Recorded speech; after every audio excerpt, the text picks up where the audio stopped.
Cool. So I think we are live. Ryan, thanks for being on the show today. Absolutely. Thanks for having me. Yeah, I'm so grateful to the other Ryan Stanley, who was a guest a few weeks ago on the show.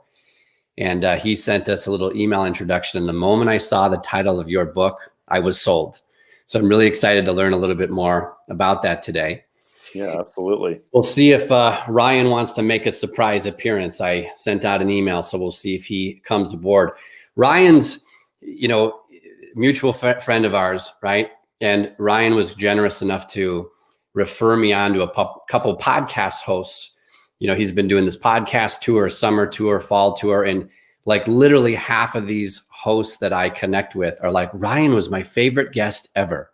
So I'm always like, I'm going to beat him out. I'm going to get that #1 spot, So I'm chasing his tail coats, but he's a good guy. And I appreciate you, Ryan, for connecting Ryan and I together here. So wisdom beyond the classroom. I feel like we're kindred spirits here this year with the books that we published. So tell us a little about that.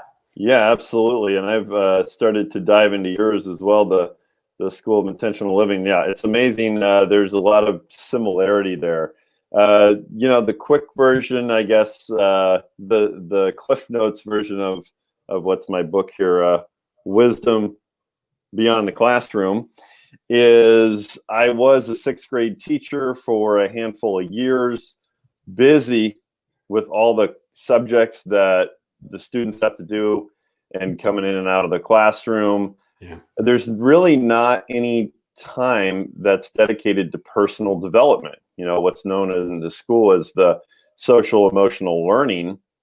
And, to me, that's more important really than any subject that they'd be learning. So I did some meditation and mindfulness when I was a teacher, but then kind of what sprung out of that was the idea of this book, Wisdom Beyond the Classroom, things that really kids need to know that are going to help them throughout their life, not just a subject that they may or may not have use for.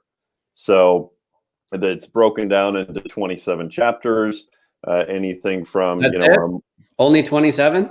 Yeah, only 27. So it's broken down into the chapters as far as some topics are things like your relationship with failure and your mindset, mindfulness, meditation, visualization. Those are just a few of the topics.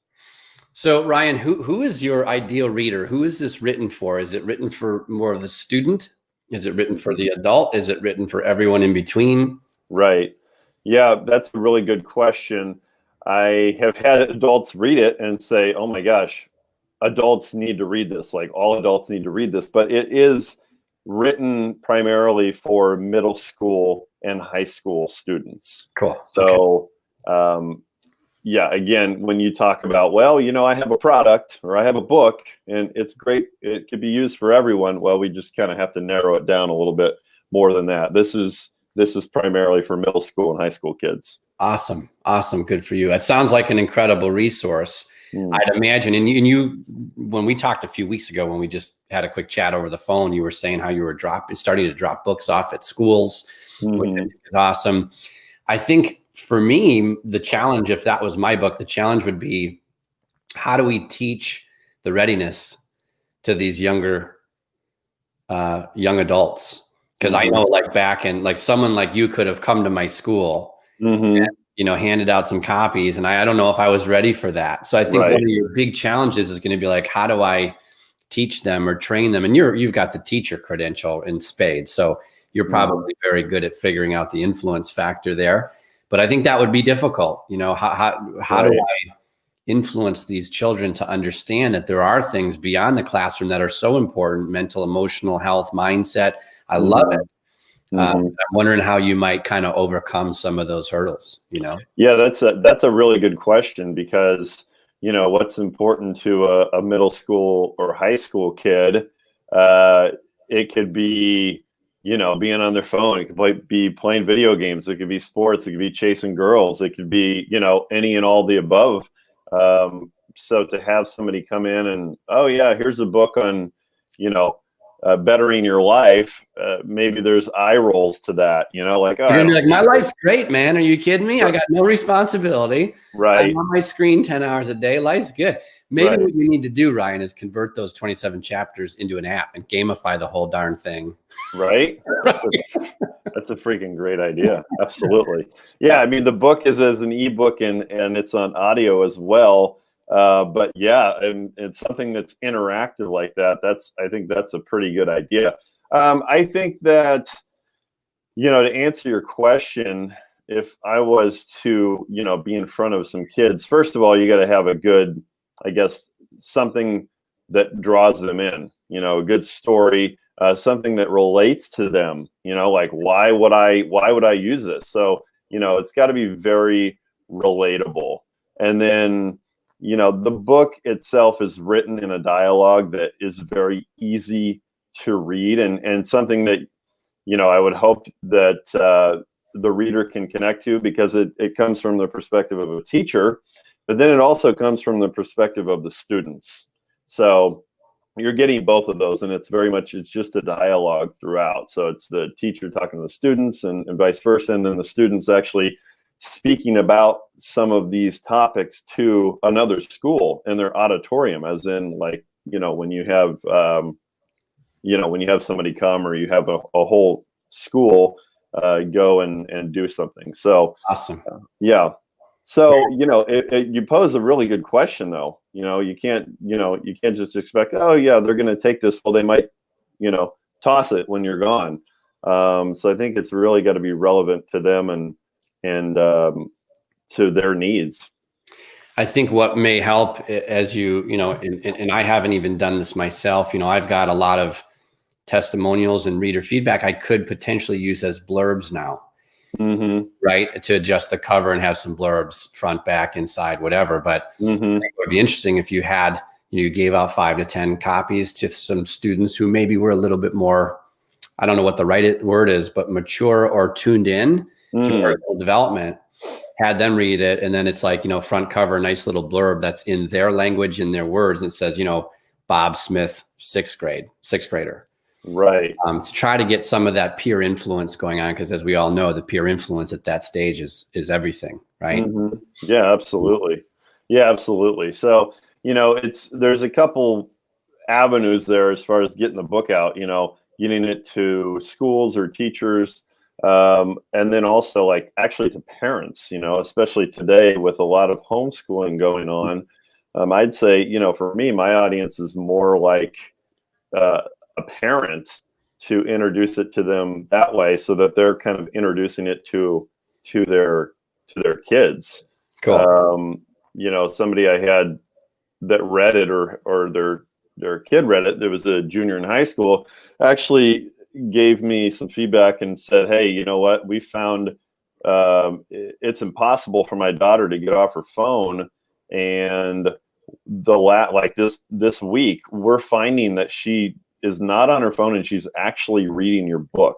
That's amazing. And he's like, so, take that for what it's worth. That's amazing in my eyes. So that's amazing. That is like, neat. Wow. Yeah. Isn't that neat? That's such great validation for you. I mean, that's just amazing. That's amazing. So it looks like, I don't know what the saying is. Is it your ears were itching or your nose was twitching or something? But looks like we got Ryan Stanley here, who just joined the Dream Studio. Hey, Ryan. What's going on, fellas? Yeah, I was observing the conversation from Facebook, and I couldn't help but want to kind of jump in and share some feedback of my own on Ryan's book, because it's a kind of it's an awesome book, obviously, which is why I kind of wanted to introduce you guys to begin with. So thanks for letting me in, Sean. Yeah, you bet. All right. Well, I haven't read the book yet. I haven't read it yet. So go ahead, will you? And give us the elevator pitch. Give us like 60 seconds. Yeah, if I can, as quick as possible. I will give us some background. It was like, sometimes I was introduced to Ryan by a mutual friend of ours. And she had found out that I had written my book, and she's like, well, I should introduce you to this guy. He just wrote a book, and it sounds like there's some similar themes.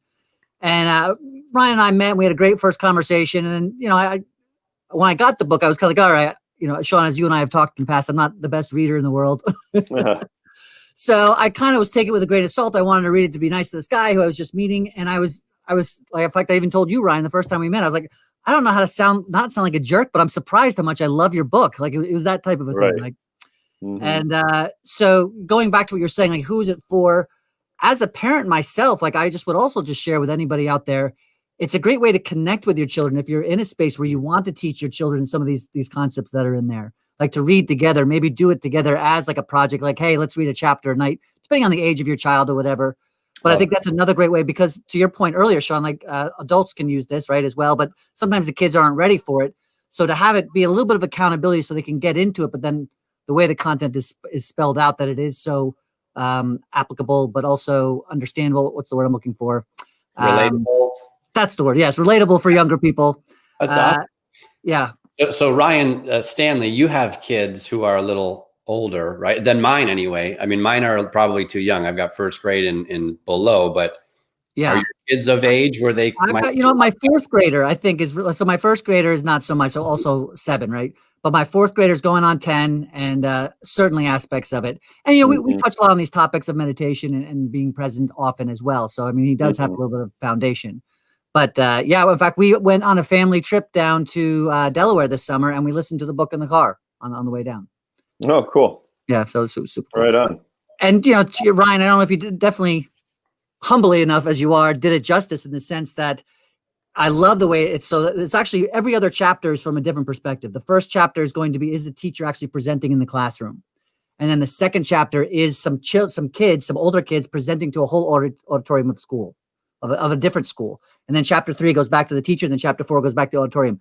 So there's lessons, there's an understandability of kind of what's going on. You actually imagine yourself in the classroom, because kids today can imagine themselves in both of those positions, where they're almost, actually the interesting thing about it is, in those situations, they're both learning, right? They're learning from the teacher, whether they want to or not. And often they're sitting in the classroom or the auditorium during these specials or whatever, and they're learning from their other students, and they have to focus on what's going on the stage.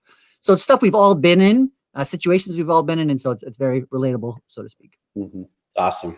That's Thanks, awesome. Ryan. Cool. Yeah, man. Yeah, thanks, Ryan. Ryan, you want to hang out? You want to bow Definitely. out? You gonna hang with us? Yeah, absolutely. Ryan L, is that okay? Yeah, absolutely, for sure. Awesome. All right, so here I'm going to rapid fire my line of questioning here, Ryan L. These are easy questions. I'm just joking. Yeah. So your book published in May. You picked a heck of a year to publish a book, my friend. So what would you say since May? I think it was late May when it published, but what would you say as an author has been your greatest accomplishment to date?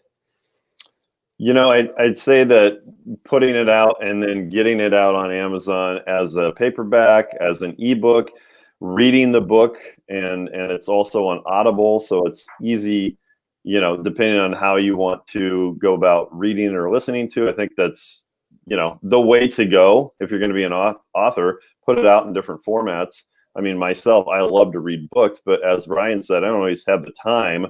However, if I'm working out or I'm in the car, you can pop on the headphones. I do a lot more Audible than actually reading a book. So just to get it out in the different formats, I'd say that some of the marketing I've done has certainly helped. And then getting it out in front of some schools has also been something that's been a benefit as well. So, that's as a recent author here, those are the first steps, and I'm learning all the time as well how to continue to get my message out to the world. Good for you. You're self-published, yeah? Yeah, self-published. Yeah, wasn't that so much fun solving for all those different formats? Yeah, there's a lot of learning going on. There's a lot of YouTube University going on there for sure. Yeah. Cool. All right. Well, I appreciate that. Super big accomplishment there. I mean, that's not easy. It's just a lot of grind and figuring things out as you go, and kind of, I like building the airplane in the sky, right? Yeah. So yeah, absolutely. I've been asking this question the wrong way, because in this new season, I've had a handful of guests now in the last week, and I've been asking, like, what's been your biggest mistake? And I was like, well, I don't make mistakes. I don't like that word. So Ryan Stanley, you're kind of the mindset guy. How can we reframe this into a better question that delivers a better answer? Is it like what's been your biggest learning moment or learning experience? Yeah, I would say what's been your biggest opportunity for growth is a great question. Yeah, I knew I could get something out of you. Yeah. And or what is the biggest challenge that you've overcome or are excited about overcoming? Okay. I like that. Okay. So say that last one again. What's been the biggest challenge? Yeah. What's been the biggest challenge that you've overcome as an author in this year or that you are looking forward to overcoming in the near future? Love it. Yeah, so if that's a good way to put it, Ryan. And if I could kind of combine it with what Sean said, like what's been your biggest failure, just for authors that are listening to this, is, I felt like I did a lot. If you look and like, here's the steps you need to do in order to be a successful in self-publishing and put your book out. One of the things that I certainly could have done a lot better job at, that I strongly recommend for people to make sure that you do, is to build out what they call your art team, as far as getting a bunch of copies, free copies of your book out before your book actually launches, so that you've had a bunch of readers. And so then on launch day, they can put your review, which obviously helps in your ratings on Amazon. I could have done a lot better job with that. And so I think that makes a big difference.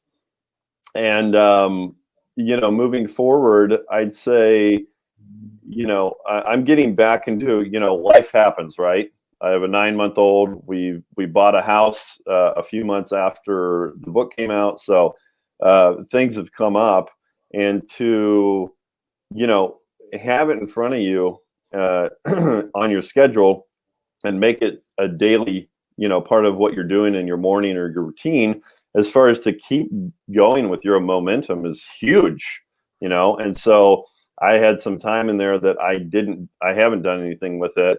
And so, that momentum goes down. So I'm getting back in the swing of things, as far as, having a daily routine of how I am continuing that momentum to grow the book and to get it out in different ways. So, that really has been a learning lesson for me, as far as, hey, this is your book, you put it out here, you got to do the work every day also. And so, even if that's little things, it'll add up, and that momentum will keep going. So sure. That's been one of the biggest learning lessons for me since putting the book out. Yeah. Consistency, right? I mean, whether anybody's launching a podcast or launching any product for the first time, we have this natural human ability to think that all of a sudden it's going to happen in one day, or that's being facetious, but quickly, like all of a sudden the first 90 days is going to be all basically done, and then it'll run by itself. Yeah. And there's so many people out there who start a podcast and they do their first 20 episodes or whatever, and then they just kind of lose momentum, or they release a book, or they do these different things. And it does take consistency. You don't have multi-million-dollar budgets like McDonald's or Coca-Cola, all these different things that can just put their stuff out everywhere. So anybody out there who is starting a book or anything like that, you do need to know that this is something that you're not going to stop on. And in fact, even once you get to that point where it's kind of running itself, that's when you have more time to actually put on the gas and continue that momentum. Mm-hmm. Yeah. I think that's an epidemic for creatives and entrepreneurs, solopreneurs. I was just talking to my guest Mel yesterday about this very thing, because we were talking about, I'm off writing my next book. And I don't know about you guys, but for me, the writing process was my favorite process, because I gave myself permission to close out the world. And I had some space, and I had some alone time to think and organize thoughts. And it was just a very enjoyable, surprisingly, it was my favorite part of the process. During that process, I kept taking notes on 8 additional book ideas. Like, they just came and popped out of my head. And so I was like, oh, I'm going to write my next book. Like soon. Yeah. But that's dangerous territory, because we have to follow through. We have to have that consistency. Yeah. Marketing. You talk to the experts, and like bare minimum of 1 year marketing this thing. Don't write your next book for at least another year. We're in the nonfiction space. If we're writing romance or crime, thriller, mystery, like, maybe we can be the next James Patterson, but like, we're writing nonfiction books. You look at the genres we're writing in, and they're not selling millions of copies a year. Yeah. Yes. So we have to really, that work of ours deserves our attention, for at least a year. And I'm thinking maybe 2 to 3 years, because I'm looking at mine, and probably yours too is very foundational. And what's exciting for me is if I can stay the course and stay focused and continually promote it, and that compound effect that snowball effect begins to happen. Not only are you selling consistent copies every day, it's not a million a day, but consistently you're snowballing that. Right. You're gathering a nice little base, a nice little fan following for the next book you may release in a year or 2 or 3. Because if I can release my next book and have half of my sales already solved for because my tribe wants it and is excited about it. So you're really setting yourself up for that next one if you want to go off and write another book. But I'm seeing that with authors, with creatives. You guys know this. We do a project and we're done. We're like, off to the next project. Let's create something new. It's like, no, we have to stay on this mission. And now we have to learn marketing. I hate marketing, but the book deserves it. You know, think of how much time and effort you put. You know, don't leave your posts so early, right? Right. Yeah, absolutely. Yeah, with the momentum, I think it's just so important. And Ryan Stanley was a good example of that over the summer. You know, I did probably, I don't know, 7 or 8 podcasts, and then again, you know, life happened, and then I didn't do them. And Ryan, you know, took it upon himself to, you know, get after it this summer, and that builds. Ryan, how many podcasts you do over the summer? About 50. Yeah, 50. That's amazing, right? And so that, but in doing that, not only are you getting momentum, you're getting more people to, you're getting your message out, and more people know who you are. You really find your voice also, right, Ryan? So I can imagine that, you know, your 5th or your first, 5th, 10th podcast to the 50th one. I mean, you have things dialed in where, you know, Sean's saying, oh, you know, everybody's saying Ryan's their favorite guest. Yeah, you found your voice, right? You've dialed it in. So that's really important as well. Just knowing that all the momentum is going to build up in more ways than one. But the reason that everyone is saying that Ryan's been their favorite guest is because of the shirts that he wears. He just wears these colorful shirts. I like just to keep people guessing. You never know what style of plaid you're going to get today. All right. So Ryan L. I'm excited to learn more about this because during my pre-interview with you, I asked you, you know, what's working really well for you right now? You mentioned, and I'm paraphrasing now, but you mentioned something about finding a way to get in front of and penetrate your niche audience on social media. So can you tell us a little bit more about what that looks like for you and for your book? Because I think that's really important for many of us. Yeah, what I had mentioned when you had said, you know, who's your audience? Of course, whether it's a book or whether it's a product, to just say that, you know, I mean, this is good for everybody, right? Anybody could use this. It's like if you're trying to sell to all or have an audience of all, well, you're not gonna have anybody. You really have to narrow it down. And so, to find to get as specific as you can is really what you want to do. So whether you know, look into it and Google how to do that, or YouTube videos, narrowing down and finding your niche is huge.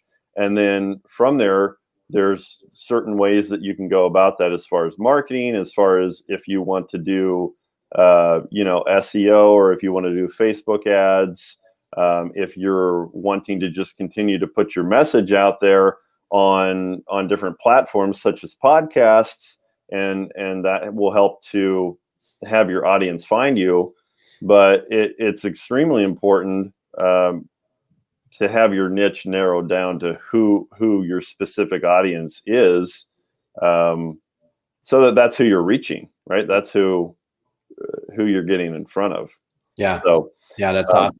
And I think it's such an incredible opportunity now, especially because the circumstances we all find ourselves in. But Ryan Stanley mentioned, you know, 50 podcasts. And I look at those, like, I love the stage.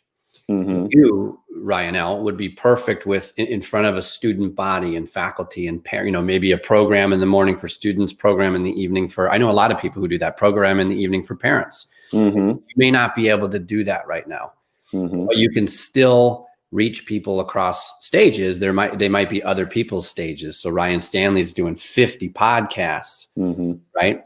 I just was on yesterday. It was incredible. I was on live in front of the Empowered Living community. That's 2 million people. Wow. It's amazing. It's just amazing. And this wouldn't be on my radar, guys. Like, I'd be looking for my next physical stage if this was not the pandemic. Yeah. But it's Right. never been as easy as this to have presence on other people's stages, whether that's a challenge, a summit. Mel yesterday was talking about summits and how she was a part of, she is currently a part of a summit, and she's leveraging other people's databases, right? So we're on kind of a podcast circuit. Ryan Stanley's leading the charge with his results. And Ryan, I want you back on because I need to reverse engineer your formula. I think that would be very, very valuable for all of us. So social media, podcasts, whatever it might be, I think that's so important. And just yesterday, so I want to talk to you, Ryan L., about what's beyond your book, because so for example, I've sold a few thousand, like 3,500 copies since July. Guess what? I haven't seen $1 of a royalty yet because they're 90 days out. Oh yeah. I haven't made any money. I made any money on my book, but thank goodness, beyond the book, I have a course. Beyond the book, I have a group coaching program. Beyond the book, I have speaking, things of that nature. And what was really neat is because I have some of those things, I'm able to do like a book funnel on my website where it's like free copy, pay shipping, and then there's some upgrades from there. Now I control the sale of my audiobook, the Kindle. After people buy the physical version, I can offer a discount, deliver that digitally, right? So like yesterday, I was, very lucky to have that opportunity. And all of a sudden my email's coming in, people are purchasing my books. And all of a sudden I'm like, literally this morning, I'm still fulfilling these on my own because I bought a bulk load of them. And I'm like, I haven't earned the right to outsource these to a fulfillment center until I get rid of my inventory, Right. But what's awesome this morning, like I got a load going into the post office, dropping the media mail off. That's awesome. So it's so important to leverage other people's platforms or stages right now. But I also want you to be tuned into like, hey, here we are, authors, as part of our identity. We want to create more and write the next book, but it's like, stay with this and create more around that book, that concept, that message, that idea. You're going to be creating in the act of creation with all sorts of things that support it in building out a real business model. So that's the question then for you. It's like, okay, you've got the book, and right now, because you can't get paid by schools, which is a tough gig. That's a tough, that as a teacher with the budgets and everything. But since you may not be the right time for that sort of a speaking engagement, what else can you do to be a guest on other people's stages like you're doing today? What sort of products or programs might you have in the back end, whether those are for students or teachers, teachers, or parents? Right. Yeah. And that's a really good question. I think just in general for, when someone comes out with a book, they're like, how can I put my message out in multiple ways, or how can I have an income in multiple ways? So, with mine, it's the same. I props to you, Sean, that you already have a course and you already have all that going on. That's amazing that you've already done all that. The same with mine. The goal is to also have a course designed with it. Like, okay, here's the book, but here's more of a detail of like, how you want to, master your mindset, or how you want to have a better relationship with failure, or how you want to have more confidence, right? More joy, more gratitude. So the course is something that is going to happen also. When? And then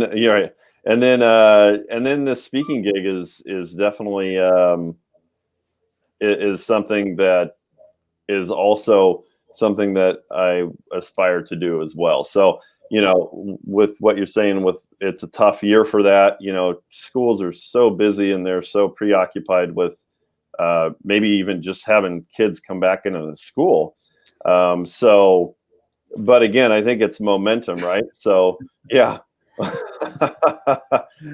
And you're waiting for that day, right, Ryan? Yeah, every day. Yeah, at least 3 days a week. But go ahead. Sorry.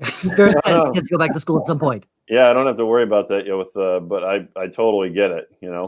I mean, just having a 9-month-old, and we just within the last couple of weeks, we got somebody that is part-time to watch him. It's like, thank God I can actually get some things done. But Yeah, and so going off that momentum as well with using our example with Ryan and the podcast, it's like, that speaking gig, maybe it's a free one the first time. Maybe you reach out to like Boys and Girls Club of America or something. You do something where it's just like, one foot in front of the other, which then leads to, whatever's going to come because of that, because you've gotten better and because you've already done some of those. So I'm amazed that you already have all that in place, Sean, that you've already done the course, that you're already doing, the speaking. Was that like a design of yours with coming out with a book, or how did you get to all that stuff going so quickly? Yeah, no, it was definitely an intention from the beginning. I've been coaching my framework for 6 years. Okay. Mm-hmm. And then I've had my course for 3 years. Okay. And this was the year I finally understood how I could go about writing a book, which is why I wrote the book this year. Gotcha. I don't think I could have done it any other way. I don't think I had enough clarity to write the book first. I needed to get that. I needed to kind of skin my teeth a bit and practice with my coaching and practice with the course. Like I needed all of that feedback to write a book that I could feel good about. Totally. So that's kind of why I did it in that order. But I think a lot of people write the book first and then they think that they're golden afterwards. And that's not the case either. Regardless of which approach you take and which product or program you do first, I believe strongly is it doesn't matter. Just get in motion, just mobilize, right? So it doesn't matter.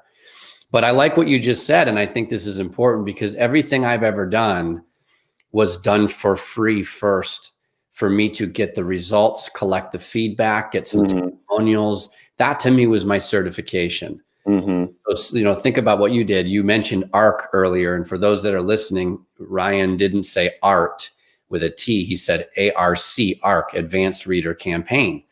Well, my guess is, Ryan, that you gave out copies for free, whether it was a PDF or a first version of the author copies in paperback. You gave those out for free. And I just saw you got a ton of incredible reviews on Amazon. So if you can take that same trajectory with your talk, or take that same trajectory with your workshop, your program, your course, whatever, you've got to take that path and get some free feedback, get some free traction, free results, free testimonials. Then it'll boost your confidence so that you're like, hey, here's who I am. Here's what I've got. Here's the results I've generated for these types of people. And the price is this. Like, there's no way I could go and sell anything if I didn't have the confidence that it added value to someone's life. Totally. Right. Like that's such a good natural boost of confidence because you've gotten results, or other people have gotten results, and now you're ready to say this is for sale. Right. Absolutely. And going off of what you're saying, I think it's really important to get that feedback, right? Like, how do you know what your niche or what your audience wants unless you find out, right? Unless you ask. So the way you did that with with your coaching and everything, you got all this information first, and then and so you already had that going, and then you're like, oh yeah, I can also write a book out of this. I guess so. That's a smart way to do it. Absolutely. I guess the way I did it was like, as a teacher for a number of years, I feel like this is what I saw as a teacher, what's lacking in what the students are not getting. And so I guess that was kind of my feedback. But in general, I think if somebody wants to know what their audience really wants, just ask, right? Just ask them. Yeah. It's funny. The interesting thing I was just going to throw on real quick there. It's like when you're talking about the schools are totally super busy. They're trying to figure out how to do this whole thing. They're completely overwhelmed. The kids don't know what's going on. The teachers don't know what's going on. The parents don't know what's going on. Everybody's trying to kind of figure it out. It's almost like, and it seems like this is an extra tough time to get in there and try to sell a product or get some awareness around it. But the interesting thing is, it's like, if I don't have time to meditate, they say I should meditate more. Right. Right. So it's like, you have such an amazing product where it's like, if they don't have time for this book, we need to get this book in front of them more, because this will actually this is literally exactly what they need at this time. Right. I want to throw that there for anybody else that's listening who's in a school. Like, reach out to Ryan Lockee, check it out on Amazon, whatever you got to do. It really is. It's perfect for exactly where we are in time right now. Yeah, because I like what Ryan Stanley is suggesting. While initially my thought with this is like, yeah, they're probably in survival mode and it's probably not the right time. It actually can be precisely the right time if you frame it the right way, because their pain points are so critical at this point. Totally. They may actually listen. You may actually open the door and get in there for a meeting or get that phone call because they have this heightened sense of pain with all of the things going on. I like the way that Ryan Stanley, framed that. And I think that's smart. Yeah, absolutely. That's a really good point. And I think it's, you almost also have to think about it with something that you're so passionate about. Like, if I'm not putting this in front of them, I'm doing them a disservice, right? Totally. I mean, like, that's how you have to approach, I think, almost anything in life. But thank you for that, Ryan. I think that's a really good point.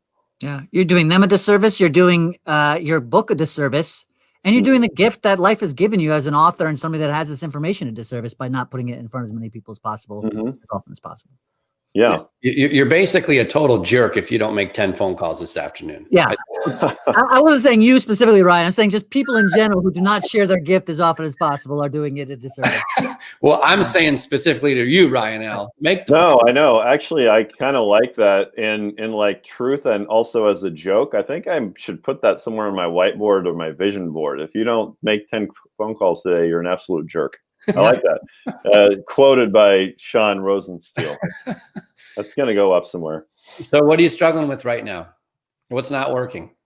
I'd say the biggest thing is having all this information that we just talked about, and it's all, I think it's all very, very true, and that we need to move forward, put one foot in front of the other, build momentum, know that you're doing a disservice if you're not, doing your due diligence every single day. Sometimes for me, it's like, okay, there's so many things I feel like I could do. It could be almost overwhelming to know like what to do right now or what to do today. Yeah. And so, I've actually, I think that first of all, to have, some real concise plans and some details certainly helps. What am I doing today? Have that kind of outlined and have it kind of drawn up. I've started the book was just on Amazon, and I'm in the process of getting it to Ingram Spark as well. So it gets to, a different platform. For some reason, the EPUB book is having an issue being accepted by them. And the customer service, I'm actually having difficulty or some challenges over the last week of actually getting to talk to somebody. You leave your number and they're supposed to call back, but that, and then there's another, I believe it was called Insta Freebie. It's a site where it's actually now called Prolific Works. Like, you can get it out there and essentially put it out there so that people can read your book and you get more reviews, essentially, right? It's not like I'm fine with getting my book out there and giving it for people to read for free. Same thing. I'm turning that into an EPUB. I need to talk to them a little bit.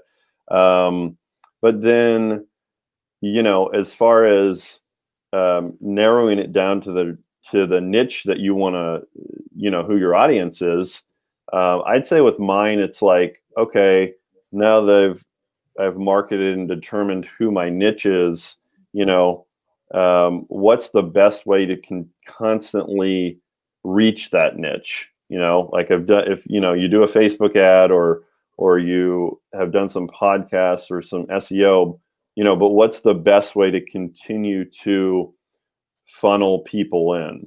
So I'd say those are my biggest challenges. And then along with the schools, that's just a matter of being consistent with, dropping the book off, following up, and then getting in front of them, if that's administration or teacher, saying, this is why this is so critical now.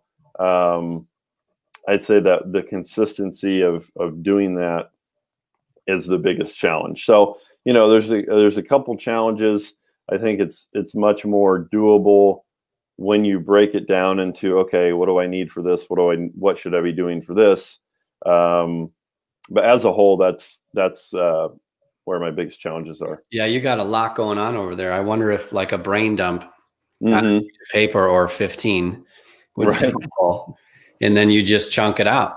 Yep. This week, I can't do everything this week. So what comes first? What comes Mhm. next? And you won't know. Next week it'll change, but at least have Right. a plan of attack. Mm-hmm. A lot of moving parts, a lot of to-dos, a lot of bugs and kinks, Yep. a lot of research, right? So I wonder if you just did a brain dump and said, Mhm. okay, these things come first. These are this week.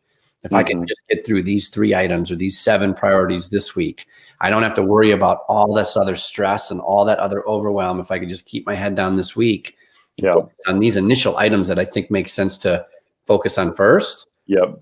that might really help just come up with a game plan. Mm-hmm. Yeah, I agree. Yeah, a brain dump and chunking it down. Chunking is important because, otherwise it's like, oh man, there's a lot. You could, feel like you're overwhelmed, and that certainly doesn't help. So, Ryan, you need to create a lesson plan for your book, right? Mhm. It's a lesson plan. Yeah. So, you know this as a teacher, you got this massive textbook. That thing is broken down into lesson plans over the course of the semester or the year. Mm-hmm. So you've got this big book. That dump is your big book, and then you got to break it down into those lesson plans so that you know what to work on that week. Mm-hmm. Totally. And then, as with any author / entrepreneur, just be patient with yourself, Mhm. and recognize that whatever you didn't get done next week, there's still now to next week, whatever it is. And there's a thin line between procrastination and, hey, don't worry, it'll get one day, but also just not beating yourself up when stuff doesn't get done the way you hope it is. Right? Totally. That's something I always tell myself, because we do have a lot of stuff going on, and it's there is life going on. Mm-hmm. And so to decide who you want to be each day, and the person I think that we all want to be is not somebody who regrets or is angry at the person from yesterday, right? We want us to be the person Right. who's moving forward. That's a great point. Yeah. That's a great point. Cool. Yeah. Be patient. And then what else, Ryan? Are there other parts to that? You could then be present. You could be present. joyful. Then Be keep joyful. going. Just keep going. There it is. That's it. There's the plug. Patient, be present, be joyful. Oh, that's Yep. awesome. Well, Ryan L., thank you for being here. Ryan S., thanks for popping on. It's fun to Yeah, have guys, you. thanks for Popping on, having me. It was definitely a blessing in addition to my day. So I appreciate you having me. And as always, thanks for being you. Yeah, thank you guys. And I definitely want both of you guys back. Ryan S., sooner than later, because you got to bestow that podcast wisdom upon us. Mm. Ryan L. and I could both use that. Mm. And then Ryan L., we'll wait a few months and have you back on and see where you're at. Yeah, I'm right on. That'd be awesome. excited to read your book. Definitely. Yeah. All right. And to finish yours, I'm loving what I'm reading. Thank you. Yeah, thanks for taking the time. I appreciate it. All right, gentlemen, have a great week. Bye, guys. Thanks, See you John. soon. Bye. See you, Ryan. Later, buddy.